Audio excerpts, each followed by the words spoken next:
A Colossal Problem is now in Fallout 76. As many of you know, this adds a third raid boss to the game at the moment, Earl Williams, a unique Wendigo Colossus. So here's how you begin the quest. You go to Foundation, and you talk to Maggie Williams, who resides near the entrance to, Foundation. She explains before the war her father, Earl Williams, was working in Monongah Mine when it collapsed on him and other workers inside. Looking for someone to head into Monongah Mine for me.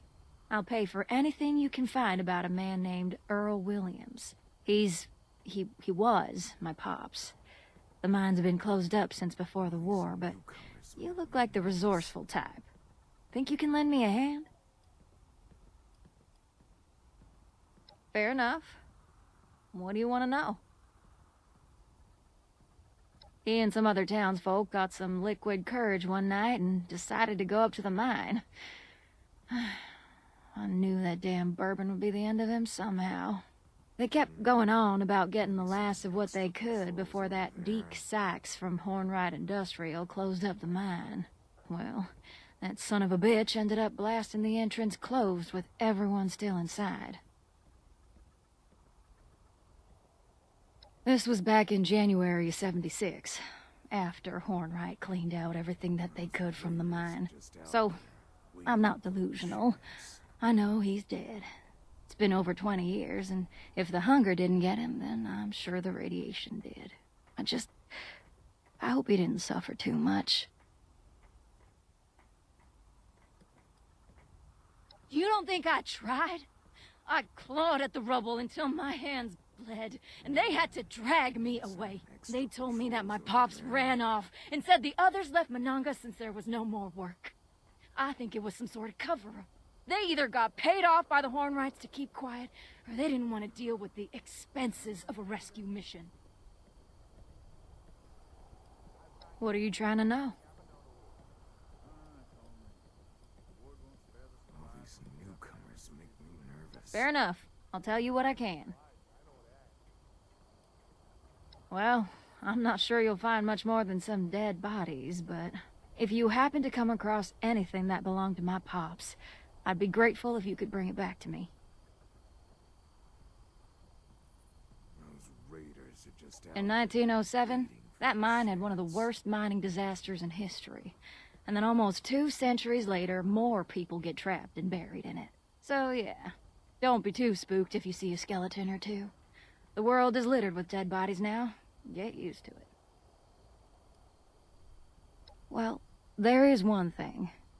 A pocket watch. My pops always carried it on him. If you find it, you'll know it's him. It's engraved and has a photo of us inside, so it should be easy to know it's the right one. What are you trying to know? Sure, I guess. Yep, born and raised in that dying mining town. I was glad to leave that shithole. Especially after what happened to my pops. The town was full of idiots and cowards. They let Hornwright Industrial walk all over them, as if some corporation was really trying to help us out. They let the Hornwrights take everything from us. Our jobs, our resources, hell, even our people. Those raiders are just out there, waiting. Hornwright Industrial came swooping in like they were our saviors, and gave the town a bunch of money for the mining rights. They took away jobs from the miners thanks to their robots. Took everything they could from the mine, and then left us high and dry. What are you trying to know? Okay. Well, Maybe some extra patrols over there. thanks. I appreciate it. I'll give you whatever I can spare. So she's asking for you to find anything about her long-lost father. And oddly, she thinks blasting the mine with an intercontinental ballistic missile will do the trick. How's it going? You have a chance to make it to Monongah Mine yet? All these With all those horrible nukes dropping and destroying everything, you'd think one would land near Monongah Mine. I bet a powerful blast like that would knock the rubble out of the way so you could get inside. After launching a nuke on the mine, the event will pop up. You have 5 minutes to enter, and only 8 people can be inside the event. There are 5 items, a holotape and 4 journal note entries to discover to give yourself more background of what's happening.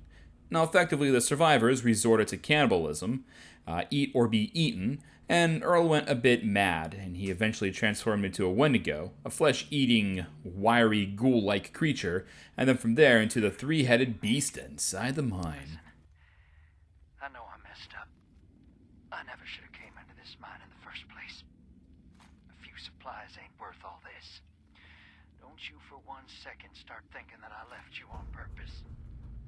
And don't be going and blaming yourself either.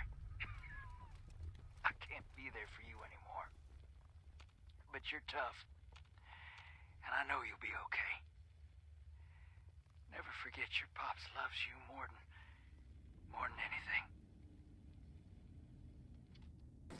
Now, as far as combat, he can shriek and send you running, an acid attack can deal damage over time, and also there's swarms of Wendigos who will attack you. And there are other area hazards that are part of the environment, such as falling rock debris or drills, which can instantly kill you if you run into them. After your team dispatches of Earl, you'll need to head to the start of the mine. You have to run through an entrance which is now opening up, but you have to do it within a time frame or you'll be crushed inside of the mine. There is a chest to loot with some varying items inside of it, and then when you exit, don't forget your power armor or hazmat suit or your Chinese stealth suit because you're still inside of a nuke zone when you leave the mine. There's a total of 8 possible rewards in the game, which are 4 camp plans,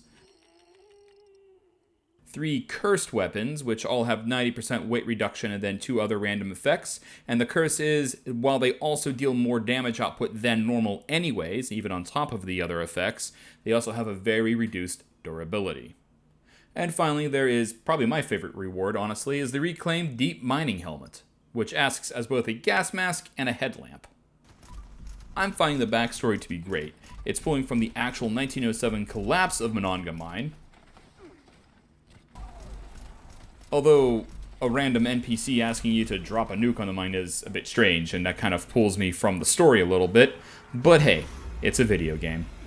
And overall, I am enjoying the event. I pop into it every chance that I get, and the rewards, the environment, and just the fight itself, it fills in a bit of the emptiness that's in the game, and I really do like that. So it's fun, and it's a good alternative to the Scorchbeast Queen or the Imposter Sheep Squatch, which are the 2 big baddies that we have to face right now.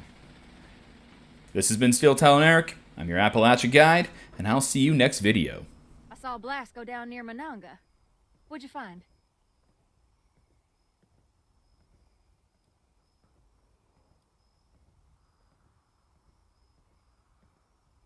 Oh my God, I can't believe it.